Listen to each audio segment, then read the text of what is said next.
The hall was full of laughter, but not the kind that warmed hearts. This was sharp, cruel laughter, aimed like arrows at one girl standing too close to the dais.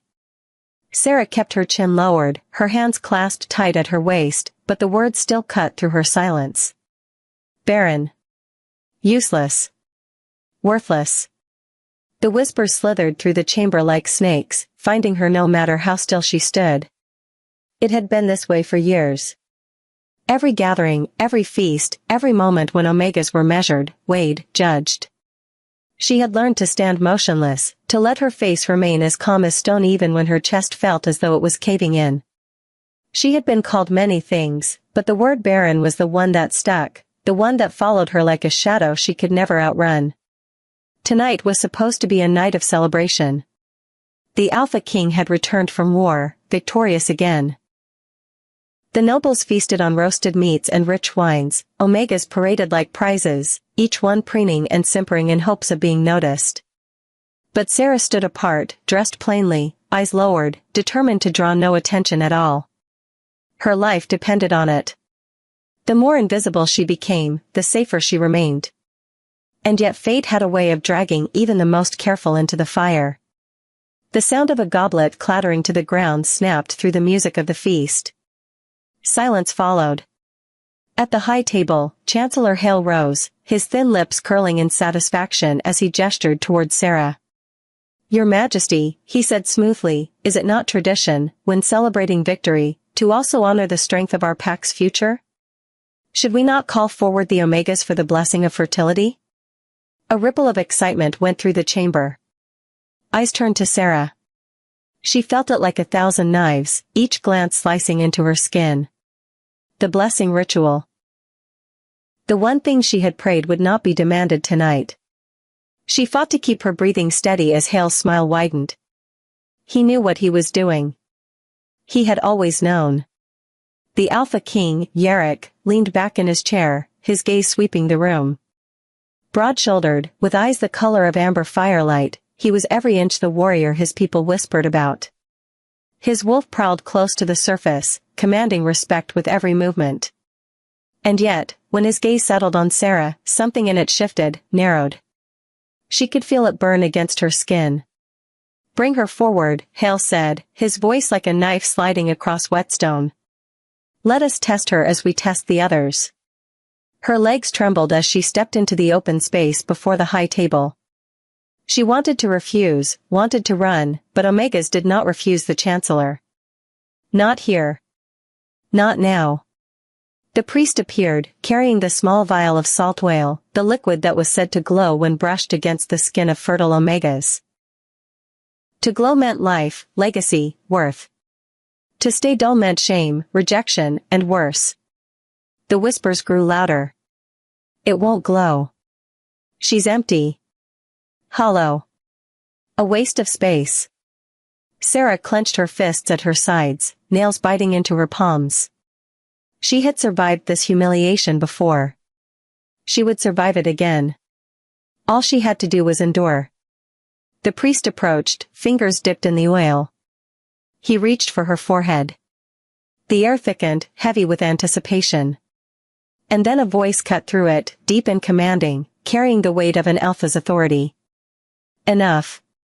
Every head turned. Yarrick had risen, his gaze locked on Sarah.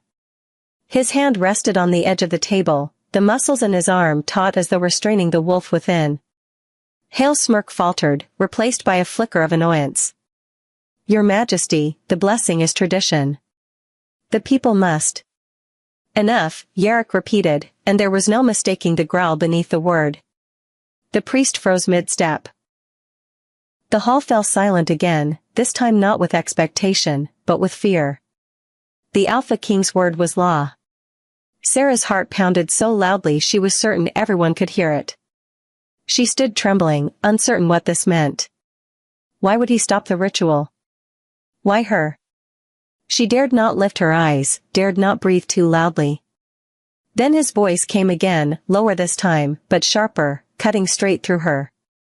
"Remove the cloth." Her fingers twitched. Slowly, she raised her head. The room seemed to spin around her, nobles leaning forward, omegas whispering behind their hands. Her cloth, the simple strip of fabric that bound her hair back, a mark of shame she had chosen years ago to make herself less visible. She had worn it so long it felt like part of her skin. "Your Majesty," Hale interjected quickly, his tone falsely respectful. "The girl hides behind such things for a reason. To strip her of it here, in front of all, would." Jarek's gaze snapped to him, and the Chancellor swallowed his words. The king's attention returned to Sarah. His eyes held her as though he saw everything she had tried so hard to keep hidden, every scar, every whispered insult, every night she had wept alone.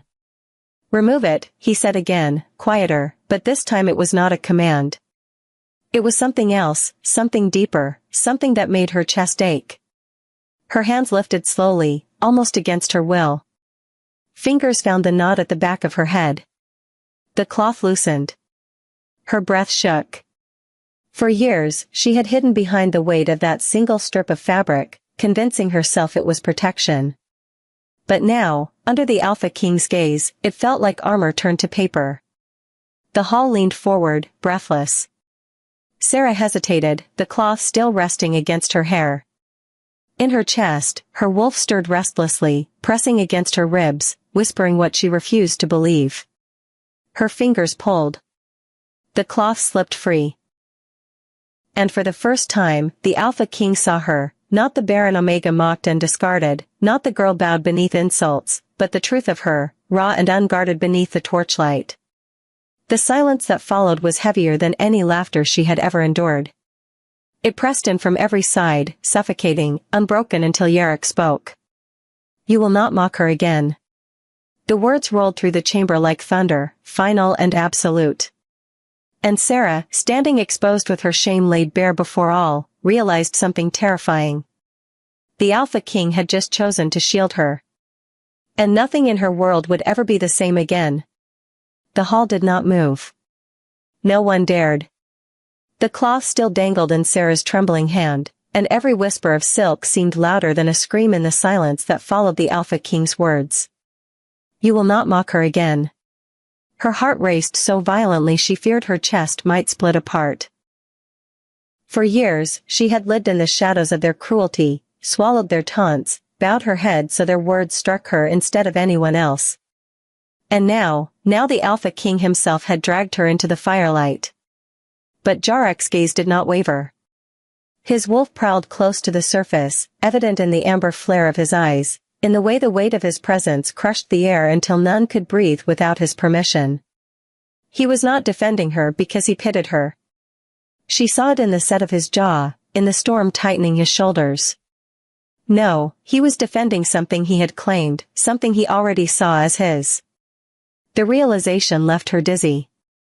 Hale stepped forward, his voice thin but sharp enough to slice through the tension. "Your Majesty," he began, his tone laced with false reverence, "the blessing ritual exists for a reason. The strength of our pack depends upon it. To spare her this test will only breed doubt." He turned, directing his words to the gathered nobles, feeding their hunger for scandal. "What if she is cursed? What if her barrenness spreads weakness into the king's line?" Gasps and mutters rippled like wildfire through the court. Sarah's throat tightened. There it was again, that word, flung like a blade before all. Barren. Her blood felt heavy, her skin raw with shame. She wanted to fold in on herself, vanish into the stone. But Jarek's voice cut across the whispers like a thunderclap. "Enough, Chancellor." For the second time in mere breaths, Hale faltered. Yet the gleam in his eyes never dimmed. He was measuring, weighing, waiting for the perfect strike. The priest still held the vial, his hand trembling between Sarah and the king. His expression was caught between fear and duty. Jarek's gaze shifted to him, and the man dropped his eyes instantly. "Leave us," the king commanded.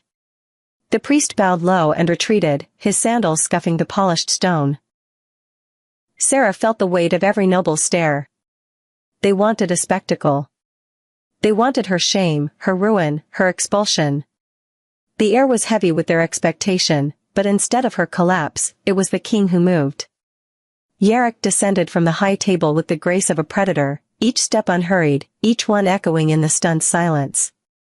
When he reached her, he did not stop at a distance as tradition demanded. He closed the space until she could feel the heat of his body, smell the faint traces of battle still clinging to him, iron, leather, and smoke. He extended his hand. Not a command. Not a demand. Just an open palm before her. Every instinct screamed at her not to touch him. She was nothing beside him, mocked, unwanted, a scar on her pack's pride. To take his hand was to invite death itself. And yet, her wolf pressed against her ribs, restless, insistent, whispering a truth she could not name.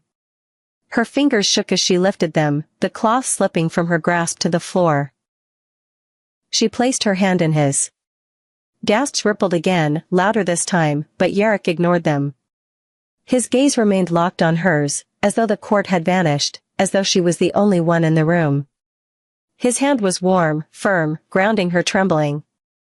"She will serve by my side until I say otherwise," he announced, his voice carrying through the hall. "Any who question it will answer to me." The uproar was immediate.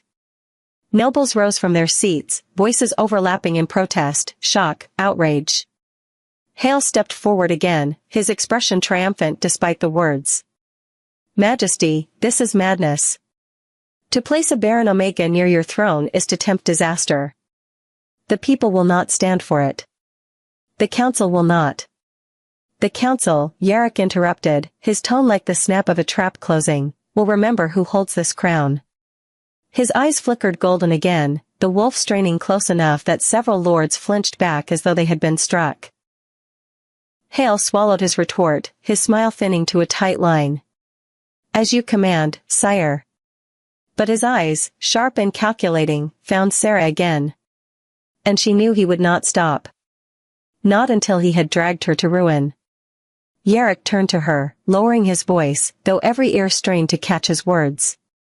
"Walk with me." Her knees barely obeyed as he led her from the hall. The sea of eyes parted reluctantly, but none dared bar their path. The heavy doors closed behind them, shutting out the storm of whispers. The corridor beyond was quieter, the air cooler, shadows gathering in the corners. Sarah's pulse still thundered. She expected his hand to drop hers the moment they were alone, but he held on, his thumb brushing lightly against her knuckles in a way that was almost gentle. At last he spoke, his tone stripped of ceremony. "Why do they call you Baron?" The question landed like a blow. She flinched, tried to pull her hand away, but his grip only tightened. Not painfully, but firmly enough to keep her from retreating into silence. She forced herself to answer, though her voice was little more than a whisper. "Because, when I was a child, the healers said I could never bear life. A sickness took it from me. Since then, I've been," the word caught in her throat. She hated it, hated how it defined her, hated how it made her nothing. Useless. His eyes studied her, sharp and unrelenting. But there was no mockery there, no disgust. Only something she could not name. Something dangerous in its intensity. "You are not useless," he said at last, the words low but heavy, as though carved into stone. Her breath caught, her chest aching with the sudden heat of it. She wanted to believe him, wanted to hold on to those words and let them anchor her. But the memory of laughter, of sneers, of years spent in the shadows pressed in. "You don't know me," she whispered. His wolf flared, a pulse of power that made the torches flicker along the corridor walls. "Then I will." For a long moment they stood in silence, the king and the Baron Omega, the world holding its breath around them. Sarah trembled, not from fear, but from the terrible, impossible truth pressing against her heart. Because when he held her hand, her wolf did not whisper of shame or weakness. It whispered one word, over and over, as though it had always known. "Mate." And the most terrifying part was that Yarrick's eyes told her his wolf was saying the same. The corridors of Shadowspire Castle seemed to stretch endlessly, their stones old enough to remember blood and vows long forgotten.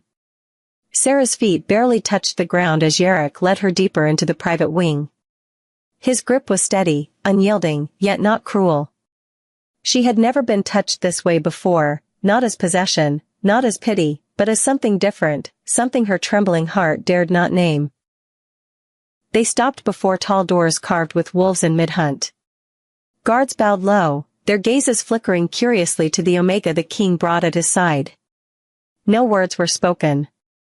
No one dared. Yarrick pushed the doors open himself, the wood groaning, and ushered her inside. The chamber was vast, warmed by a roaring hearth that painted gold across stone walls. Weapons gleamed above the mantel, maps sprawled across tables, furs draped over chairs. It was not the chamber of a pampered king, it was a war room, a den, a place where decisions heavy enough to break kingdoms were forged. "Sit," Yarrick said quietly, pointing toward a chair near the fire. Her knees bent without thought. She sat, her hands folded in her lap, trying to make herself small, invisible, though she already knew it was useless. His gaze found her no matter how tightly she folded herself. He poured wine into a goblet, the liquid catching firelight like spilled blood, then placed it before her. "Drink." Her fingers hesitated around the cup. No one offered Sarah wine. Not once, not ever. She lowered her gaze, uncertain, but lifted it to her lips because refusing the king was unthinkable. The taste burned, sharp and bitter, but it steadied the quaking in her chest. He watched her sip, his own untouched. "Do you know why I stopped the ritual?" Her throat worked, but no sound came. She shook her head once. "Because I saw enough." His voice was quiet, yet carried the weight of thunder. "The priest's oil, the chancellor's lies, the whispers of courtiers, they are all theater. I have no patience for theater. What I saw tonight was truth." Her voice trembled when it finally broke free. "What truth could you see in me, your majesty?" "They were not wrong. I cannot give what an Omega is meant to give. I am." "Do not speak that word again." The command landed heavy, silencing her instantly. His eyes, burning gold in the firelight, fixed on her with such intensity she forgot how to breathe. "You are not what they name you. Do you understand?" She wanted to shake her head, to deny him, to cling to the only identity she had ever been allowed. But some fragile part of her long buried stirred. She swallowed hard, unable to answer. Yarrick moved closer, the heat of his presence rolling off him in waves. "Do you know what my wolf did when you stood in that hall?" he asked. Her heart stuttered. She shook her head again. "It rose," he said, voice low, raw. "It rose as if ready to tear apart every noble who dared to look at you with contempt. Do you know what that means?" She could not answer. She feared the truth too much. His hand lifted, calloused fingers brushing against her jaw. The touch was light, careful, as though she might shatter beneath it. "It means my wolf knows you. It means you are not Barren. You are mine." The word seared through her like flame. Mine. Her wolf, long silent under the weight of shame, shuddered within her, answering with a faint, desperate whisper. "Mate." Tears burned her eyes, but she forced them down. "No," she whispered, her voice breaking. "You can't mean that. You don't know what you're saying. If the council hears, if the people believe." "The council," he interrupted, his tone edged with steel, "will obey. And the people will learn. You would claim me?" The question slipped out before she could stop it, thin and ragged, half hope and half terror. His gaze softened, though his jaw remained tight with resolve. "I already have." She trembled. Her heart begged her to believe him, but her mind clawed against it. To be claimed by the king was to stand in the heart of the storm. Hail would not stop. The priests would not stop. They would call her curse a threat to the kingdom. And she could not bear to bring ruin upon him. She pushed to her feet, shaking her head. "Please, your majesty. Don't tether yourself to me. I'll only bring you trouble. I should leave. I should disappear before they." His hand caught her wrist, not harsh, but unmovable. "You will not run," he said, and the alpha in his voice left no room for refusal. Do you understand? I have chased enemies across mountains and rivers, across fire and death itself. Do you think I would let one Omega slip from me because she is afraid? Her breath hitched, her pulse hammering beneath his grip. He stepped closer, his shadow falling over her. I will not let you run, he repeated, softer this time, but with something more dangerous beneath it. Not dominance. Not command. Something closer to a vow. She met his eyes at last, and the world tilted. Because what she saw there was not the cold authority of a king, nor the hunger of an alpha seeking possession. It was something deeper, something she had never once been given, belief. Her wolf pressed harder against her ribs, insistent, aching. Mate. Mate. Sarah's knees weakened. She wanted to collapse into him, to surrender, to finally let herself be seen, be claimed, be wanted. But the image of Hale's smile flashed in her mind, sharp and cruel. She forced herself to pull away, though her wrist still burned from his touch. You don't understand, she whispered. Chancellor Hale, he'll destroy me. He's tried before. He'll never allow me near you. He'll twist the council against you. Jarek's lips curved into something that was not quite a smile, but a promise. Then let him try. The fire crackled. Shadows danced across the walls. Outside, the castle slept. But in that chamber, something ancient had awakened, something neither Hale's whispers nor the council's decrees could silence. The Alpha King had marked her, not with words or rituals, but with the simple, undeniable truth of recognition. And for the first time in her life, Sarah realized that perhaps her greatest danger was not being Barren. It was being his. Chancellor Hale's chamber smelled of ink, iron, and ambition. Long after the king had led the Baron Omega from the feast, Hale remained awake, scratching quill across parchment. Each stroke was a weapon sharpened, each seal pressed into wax a chain waiting to be clasped. He had waited years for the right opportunity. And now, unbelievably, it had fallen into his hands, delivered by the king himself. An Omega no one respected, no one wanted, lifted to his side in plain defiance of tradition. It was madness. It was scandal. It was weakness. And weakness was the opening Hale craved. He leaned back in his chair, eyes narrowing at the flicker of the candle. You gave me your leash, Majesty, he muttered. And I'll pull until it strangles you. Sarah could not sleep. She lay awake on the furs Jarek had ordered brought to a small chamber near his own, her fingers knotted together, her mind unraveling itself into endless threads. The fire in his eyes still burned in her memory. You are not useless. You are mine. Her wolf whimpered restlessly, pacing inside her chest as though a cage had been cracked open. She wanted to believe him. But belief was dangerous. Belief could destroy her faster than Hale's sneers or the council's whispers. At dawn, a knock shattered her restless haze. A servant entered, bowing low, placing folded garments upon the bed, robes finer than anything Sarah had ever touched. For the morning council, my lady, the servant whispered. My lady. The words made her stomach twist. Already the castle was shifting, reshaping her place whether she wanted it or not. The council chamber was a cavern of echoing voices and sharpened gazes. 12 seats of oak circled the long stone table, each one filled by a lord or matron whose bloodlines had anchored the kingdom for centuries. At the head sat Jarek, broad-shouldered, unflinching, the wolf beneath his skin simmering just out of sight. To his right, the seat reserved for his chosen was empty. Until now. When Sarah entered, whispers surged like waves crashing against cliffs. She felt their eyes slice across her, measuring, condemning, dismissing. She bowed low, keeping her gaze to the floor, until Jarek's voice rolled through the chamber. Sit. Her knees shook as she obeyed, lowering herself into the chair at his side. The seat was too large, too heavy, too dangerous. But his presence beside her steadied her heartbeat. Hale rose, papers clutched in one hand, his face a mask of courteous concern. Your Majesty, esteemed council, he began, it grieves me to address what transpired last night. Our kingdom thrives on strength, on fruitful bonds, on omegas who secure the line of succession. To elevate one who cannot fulfill that sacred duty. Enough, Yarrick said, his tone like stone cracking under pressure. Hale did not falter.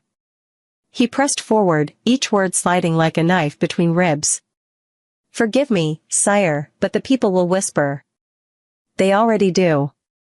They say the king has been bewitched. That an omega cursed with barrenness has woven some spell over him.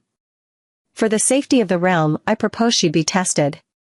The words struck Sarah like arrows. Bewitched. Cursed. Her hands knotted in her lap, nails biting her palms. What test? Jarrek's voice dropped, dangerous. Hale spread his arms with mock humility. A simple rite. Salt oil. Wolf's breath. Nothing more. If she is free of corruption, the blessing will pass. If not, his smile was sharp as glass. Then we will know what festers in her blood. Sarah's chest tightened. The oil. She remembered the sting of it years ago, when the healers first declared her barren. The burn had seared deeper than skin, as though the world itself rejected her. Yarrick leaned forward, his voice a growl meant for Hale alone. You will not touch her. The chamber stilled. Lords shifted uncomfortably, matrons murmured, but Hale only lowered his gaze in faint submission. As you command, Majesty. But remember, fear spreads fast. And even kings cannot silence a kingdom. His warning hung heavy in the air. When the council dismissed, Sarah followed Yarrick into the corridor, her legs weak, her heart heavier than stone. He walked in silence, his stride taut with restrained fury. Finally, she whispered, they'll never stop. He halted, turning to face her, his eyes ablaze. Let them speak. Let them plot. I will cut out every tongue, break every hand raised against you. She flinched at his ferocity, not because she feared it, but because some secret part of her wanted to believe he truly could shield her from them all. But belief was a luxury she did not deserve. You don't understand, she whispered. They won't only come for me. They'll come for you. For your throne. For your life. Jarrek's hand rose, fingers brushing her cheek, the touch searing her skin like a brand. Then let them come, he murmured. I've been waiting for a war worth fighting. Her wolf keened, pressing harder against her ribs, desperate, longing. She wanted to lean into him, to surrender to the truth neither of them dared say aloud. Mate. But behind his words, she heard Hale's echo. Cursed. Bewitched. Barren. And she knew the storm had only begun. The bells of Ironhold tolled at dawn, their echoes spilling across the market like waves on stone. Sarah moved among the crowd, hood pulled low, her steps light but cautious. Yarrick had insisted she remain within the castle, but after a night of whispers that chased her through every corridor, she needed air, she needed space. Yet there was no peace here either. The market was alive with rumor. She caught fragments as she passed. The king bewitched, can't you see it? They say she's barren. An omega without womb, what use is she? Cursed blood. She'll doom the line. Each word carved deeper than the last. She pulled her hood tighter, though her wolf shifted uneasily, urging her to flee. At a fruit stall, the vendor hesitated before taking her coin. His eyes darted to her hands, then to the veil shadowing her face. He spat to the side. Better pray you don't bring your sickness here. The sting of his rejection hit harder than any slap. She left the apples on the counter and hurried away, her chest tight. High above, on a balcony overlooking the square, Chancellor Hale watched. His lips curled in satisfaction as the seeds he had sown began to sprout. He had whispered to merchants, bribed servants, pressed priests to murmur curses during sermons. And now, the city itself carried his work forward. He turned to the priest beside him, a man robed in gray, carrying a flask of salt oil. Spread it farther, Hale instructed. By week's end, I want every tavern, every chapel echoing the same truth. The king is blind with lust, ensnared by a barren witch. The priest bowed. And if the king resists? Hale's smile sharpened. Then he resists his people. And no crown survives without its people. By the time Sarah returned to the castle, the weight of 100 stairs clung to her skin. She slipped into the quiet of the servants' passage, but found Yarrick waiting at the end, arms folded, jaw tight. You disobeyed me, he said, voice low. Her head bowed. I needed air. You needed protection. His steps closed the space between them, his presence filling the narrow corridor. Do you think I don't know what they whisper? Do you think I can't smell their fear when your name passes their lips? Her chest ached. And what will you do, Yarrick? Silence every tongue in Ironhold? Strike down every priest who calls me cursed? If I must, he growled, his hand brushing her hood back, revealing her face. I will. Her breath trembled. His eyes burned with that same fire, the fire that both terrified and steadied her. You can't fight an entire kingdom, she whispered. Then let them come, he murmured. I'll burn the kingdom to ash before I let them touch you. Her wolf shuddered at his words, pressing against her ribs, keening mate. And for a heartbeat, she wanted to believe him. To believe he could protect her from everything, Hale's schemes, the priest's rituals, the venom of the people. But belief was dangerous. She pulled back, breaking the spell of his gaze. You don't understand. They don't only hate me. They fear me. And fear is stronger than love. His jaw clenched, but before he could answer, a page rushed down the corridor, panting. Your Majesty, summons from the temple. The high priest demands the Omega present for public blessing. Sarah's blood ran cold. Yarrick's eyes darkened. No. The boy stammered. He says refusal will be seen as confession. That the people will rise if she will not face the right. The air thickened with Yarrick's fury. For a moment, Sarah thought he might tear the page apart with his bare hands. Then he turned to her, his voice quieter but heavier than stone. They want a spectacle. They want to break you in front of them all. Her lips parted, dry, trembling. Then what will you do? He studied her for a long moment, the fire in his eyes tempered by something deeper, something rawer. What I must, he said at last. I will stand beside you. And if they dare call you cursed before the gods, they'll learn what kind of curse an Alpha King can be. That night, as the temple bells tolled again, Ironhold held its breath.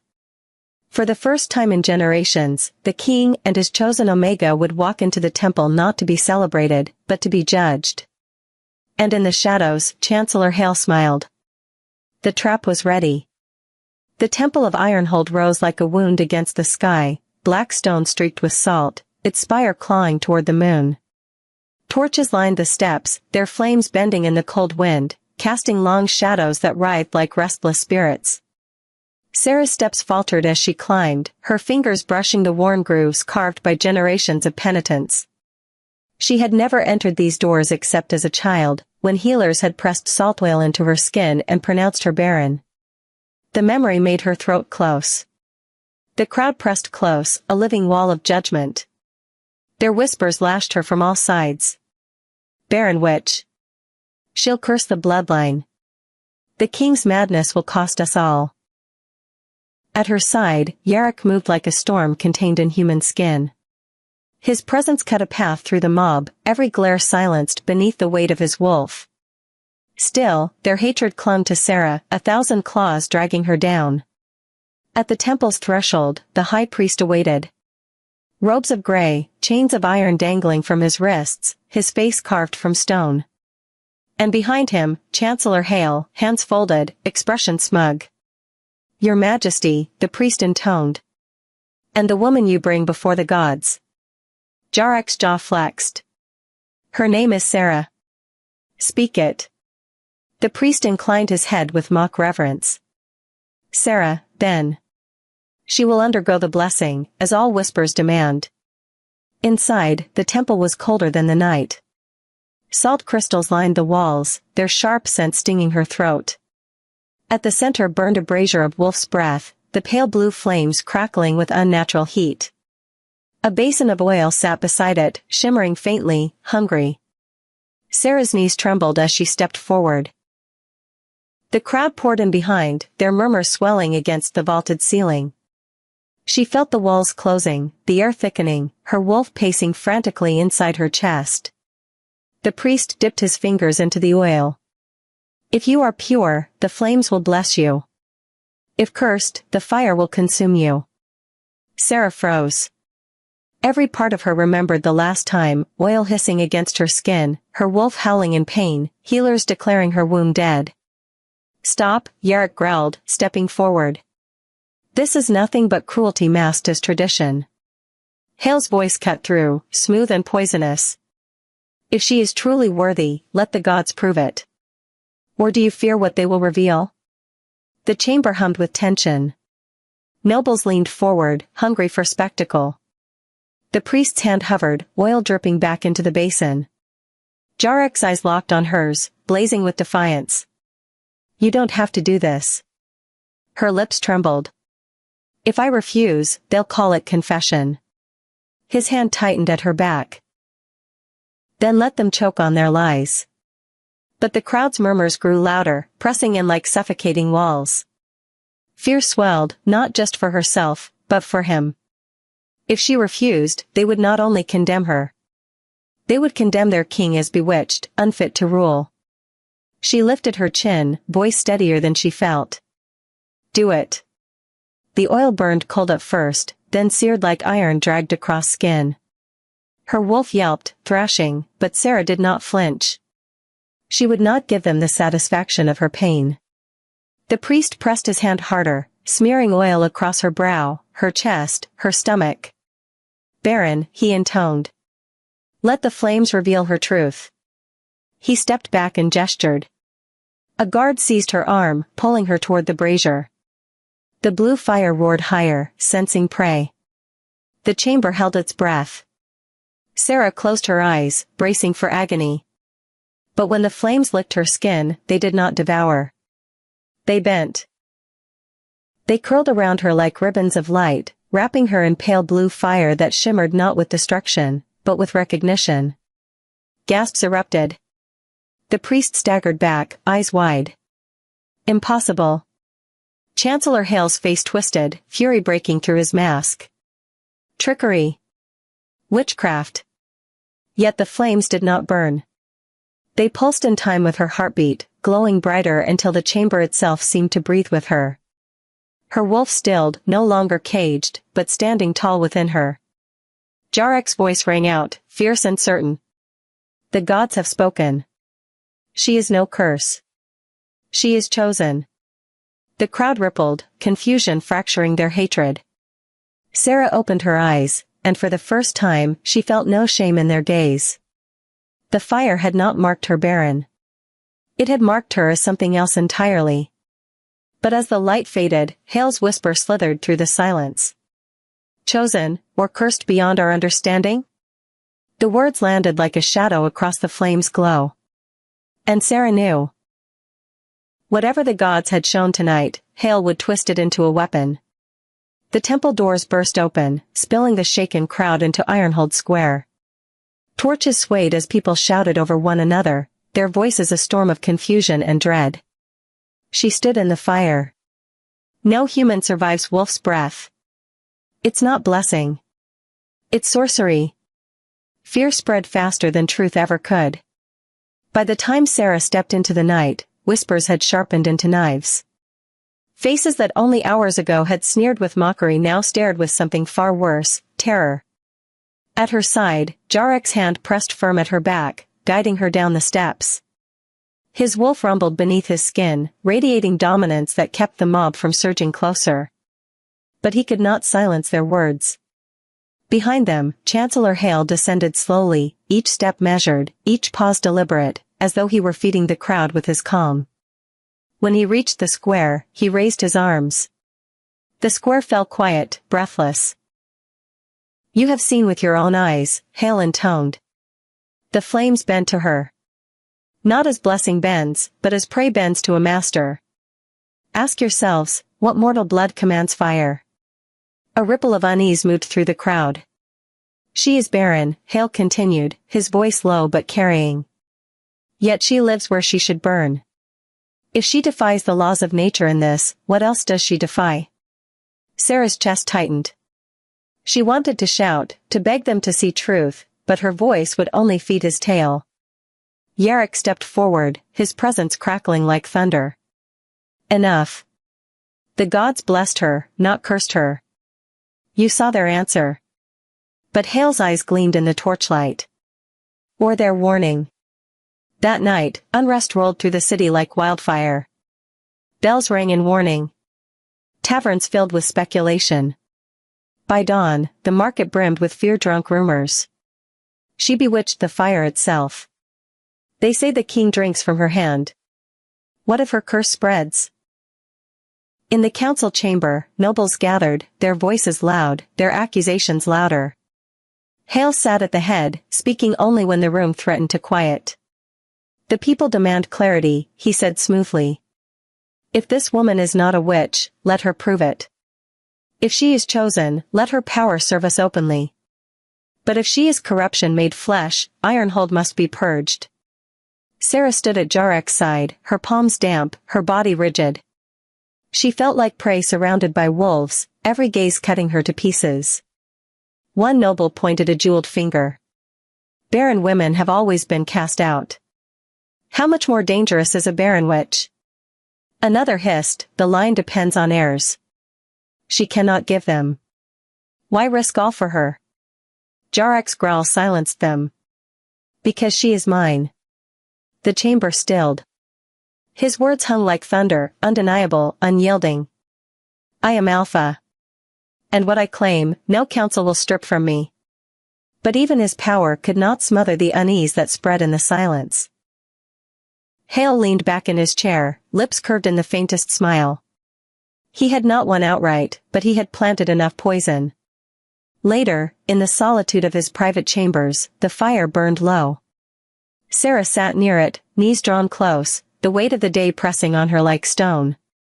They'll never see me as anything but cursed, she whispered. Yarrick knelt before her, his hand covering hers. I see you. Her throat ached. That isn't enough. Not for a kingdom. Not for your people. They'll tear us both apart. He cupped her face, forcing her to meet his eyes. Let them try. You are not a curse. You are strength in the shape of a woman. You are the fire they fear because it cannot be tamed. Her breath shuddered. And if they never accept me? His thumb brushed her cheek. Then we'll build a kingdom that does. For the first time since the flames had bent around her, she let herself believe him. Just a little. But outside the palace walls, Hale's whispers coiled through the city, tightening like chains. And in the markets, men sharpened blades, women clutched charms, children repeated words they did not understand. Witch. Curse. Barren. The storm had only begun. The palace was a fortress of stone, yet Sarah felt the walls tightening, squeezing her until every corridor became a noose. Servants' eyes darted away when she passed, their silence louder than words. The council no longer looked at her with mockery, they looked at her with fear. And fear, she knew, was a weapon sharper than any blade.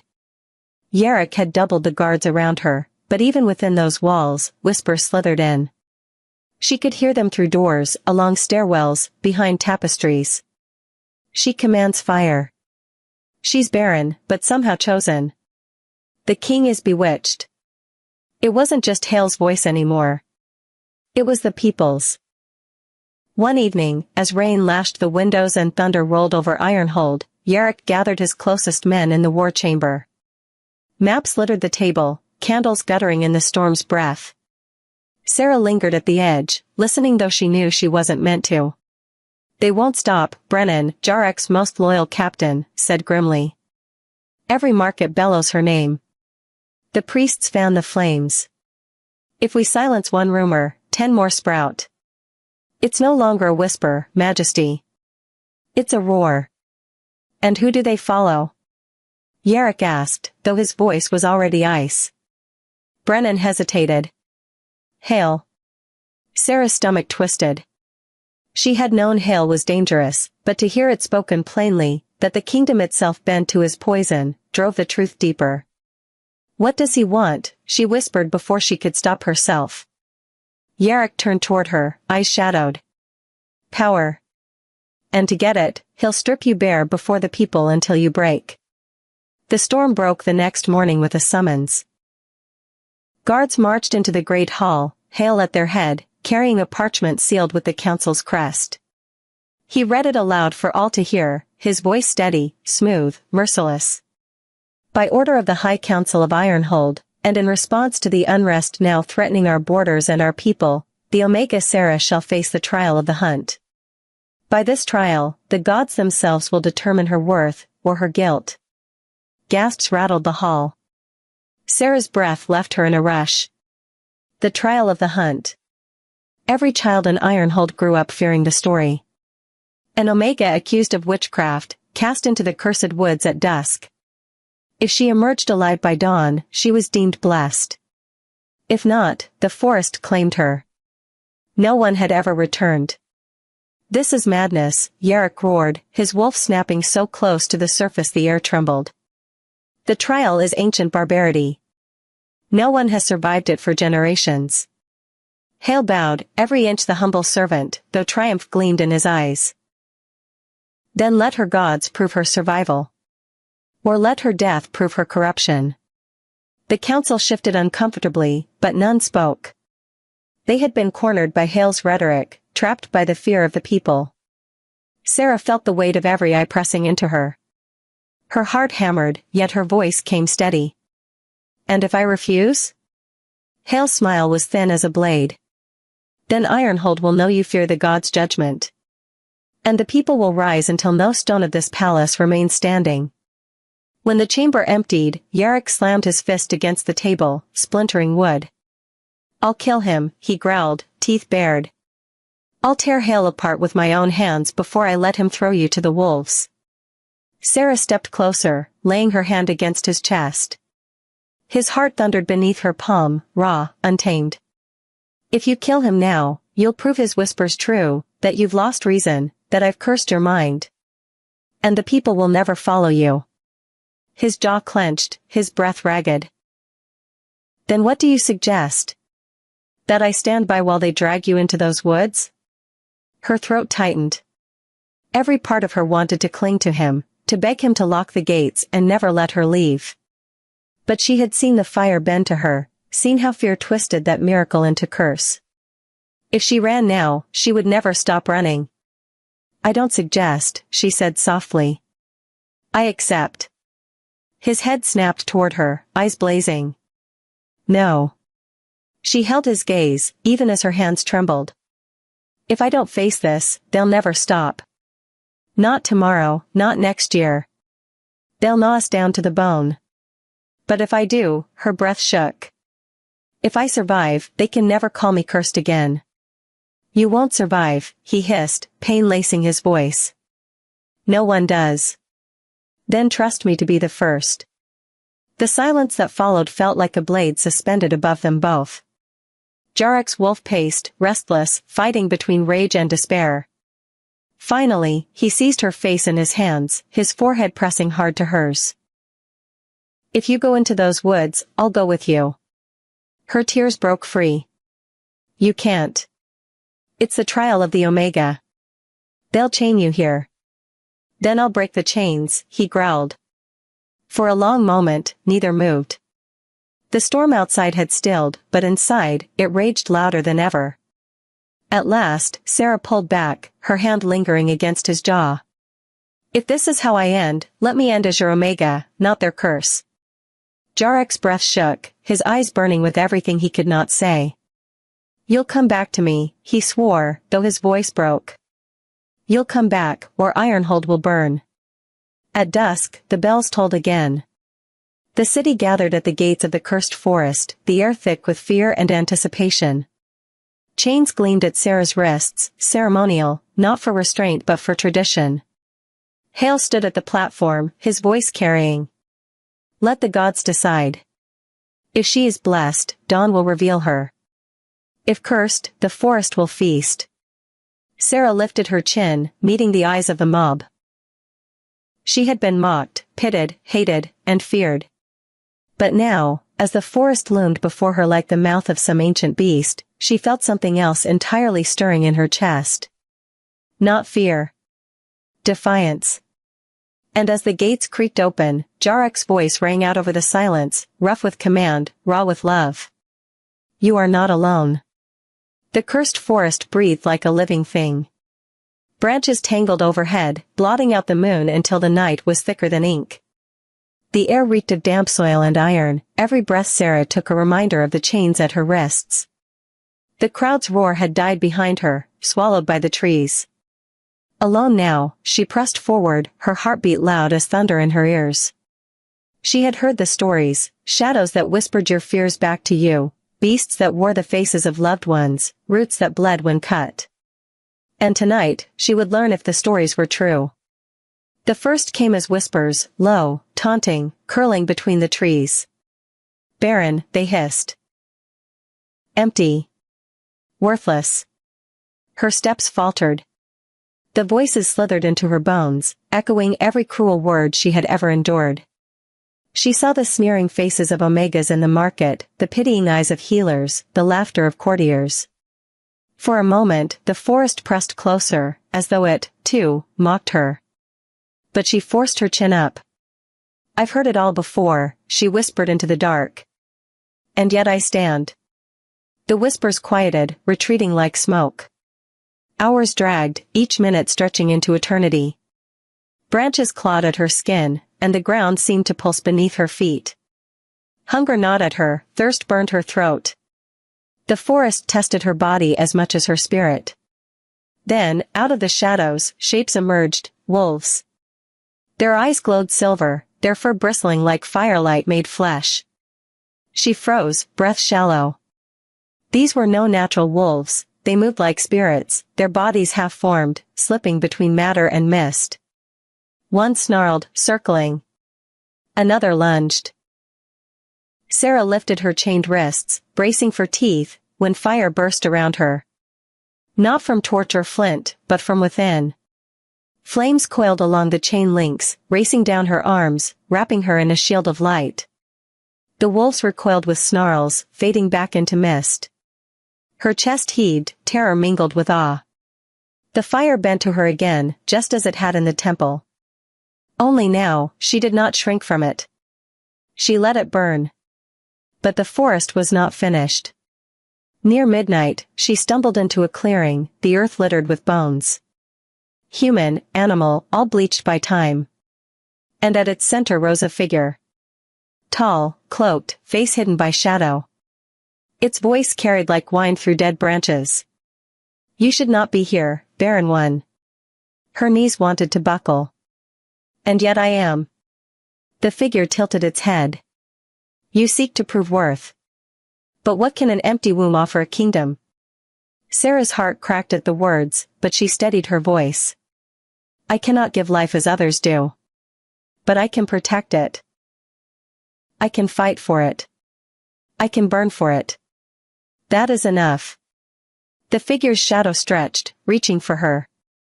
She closed her eyes, bracing, then heat erupted from her core, searing outward. The shadow shrieked, torn apart by her defiance. When she opened her eyes, only ashes remained. The hours crawled. Every step became heavier, every breath raw. She clung to the thought of dawn, of Jarek's face, of his vow, you'll come back, or Ironhold will burn. But as the night thinned, the forest threw its last cruelty. She heard his voice. Sarah. Her head snapped up. Jarek stood in the clearing ahead, his amber eyes glinting in the dark. Relief surged, until instinct screamed. Too smooth. Too perfect. The forest was mocking her with her deepest desire. The false Jarek stepped closer, arms open. Come back to me. Her heart broke anew. Every part of her wanted to run into that embrace. But she whispered, my mate would never ask me to surrender. Flames erupted from her palms, striking the illusion. It dissolved with a hiss, the forest shrieking in fury. And then, silence. The sky paled. Faint gray spread through the branches. Dawn. Sarah staggered forward, half-dragged by Will alone, until the trees parted. The gates loomed ahead, lined with guards, nobles, commoners, and Hale himself. Gasps tore through the crowd. She was bloodied, bruised, her dress torn, but alive. Fire still shimmered faintly across her skin, bending to her like breath itself. Hale's face blanched. He had staked everything on her death. But there she stood, proof the gods had chosen her. Yarrick broke through the guards before anyone else could move. He caught her in his arms, crushing her to his chest, his voice breaking. "You came back." Her tears spilled freely. "I told you, I would." The council tried to speak, the crowd roared with confusion, but Yarrick silenced them all with a single command that shook the square. "Look at her." The god set fire at her feet, and she walked through unburned. "She is no curse. She is proof. She is mine." The people fell quiet, all mingling with fear bending into reverence. Even those who had spat her name could not deny what they saw. And Hale's smile faltered for the first time.